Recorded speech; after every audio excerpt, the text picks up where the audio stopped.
want to take this caliper off. This is a Mazda 3, but there's a lot of screw-in pistons on back brakes, and so I'll show you the trick that I found that works best. I took ideas from different people on YouTube and took about an hour and a half to figure this out, but this works great. I got my jack there and I got blocks underneath there. Be sure to do that.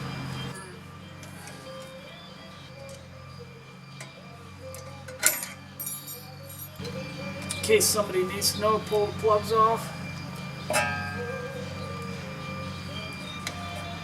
Got the other one.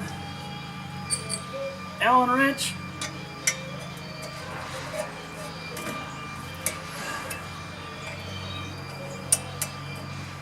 Pull the pins out.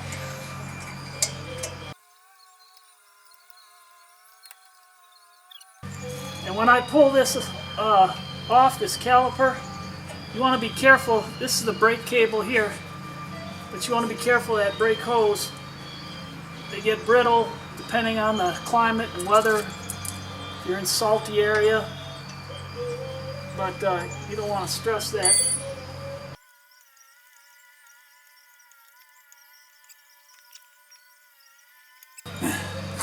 Now that's the screw-in type. They make a special tool for that. Now before you compress that piston, you want to loosen your cap on your master cylinder so that the hydraulic pressure can push back. You want to check this from time to time so that it doesn't overflow. If it looks like it's going to overflow, take a cooking baster, take a little bit out. What I found works best, and there are a lot of people on YouTube that had different ideas, and I took a combination of them, but this is a filter wrench. You take a filter wrench and you want to pinch this down. The problem is it's hard to get enough pressure on here. So what I found is, from my woodworking, I took a quick grip and put it on the end of this tool, and it helps if you have somebody else to help hold it. Take a channel lock pliers, and you want to be careful of this rubber boot. So you got to stay just above that when you're grabbing that, and you want to screw it in, make it go down. And it's not hard. You'll find you can just rest it on top of there and slide it back and forth.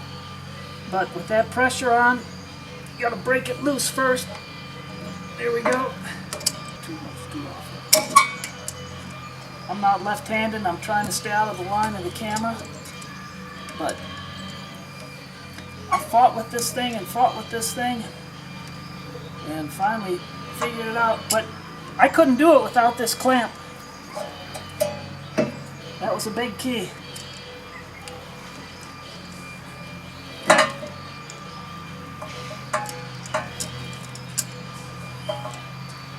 Yeah, good. You can see how quick that's going down. Let go. I haven't done it for a while. Hold that so it goes. There, it goes down real quick if you keep pressure on that. I'm just about there. Hold real still. And that should give me enough room for the new pads.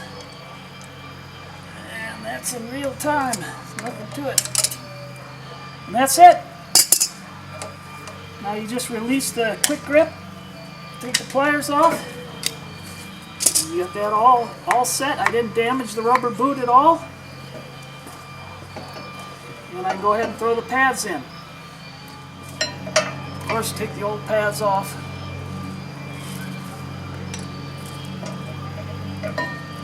This one's got the spring on the back.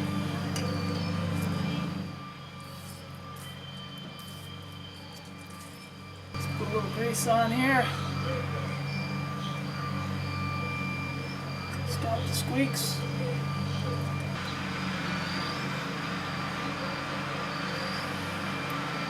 It's just a spring to hold it in there.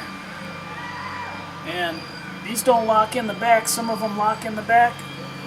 Put a little grease where the piston hits. You want to be careful not to touch the pad or the disc.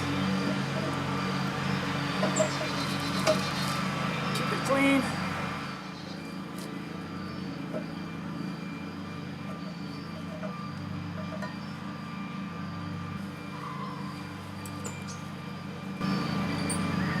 I like to take the pins.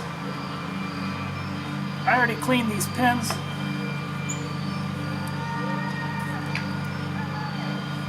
And this is silicone brake lubricant. You don't want to use regular grease because it'll eat away at the rubber. But this lubricates and protects the rubber. And just put a little bit in here. And I'll put it on the pin too.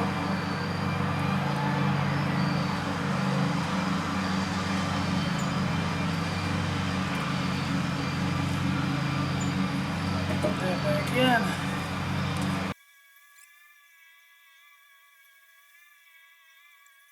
Alright. And slide this back on.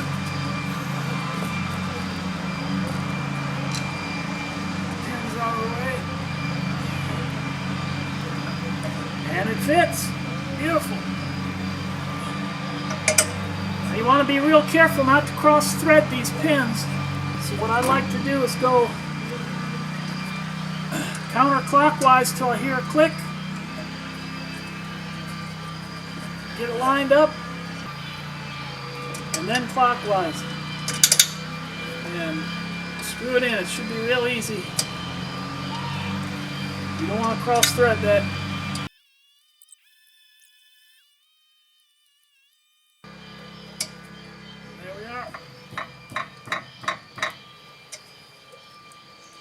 That down. Put your caps back on. And the other cap. Don't forget the clip. I just set that in like that. And then press this down. Get that started. Push it. You gotta get it around here. There you go. I take the back of my screwdriver. And just tap this in and put the tire back on.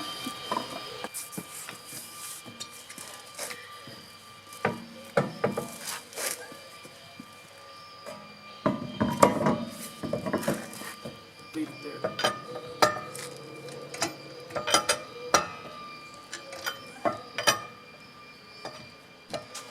All right, and now we've got that finished.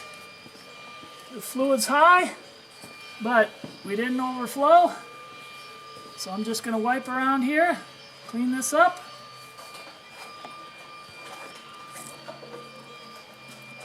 Put that on nice and snug.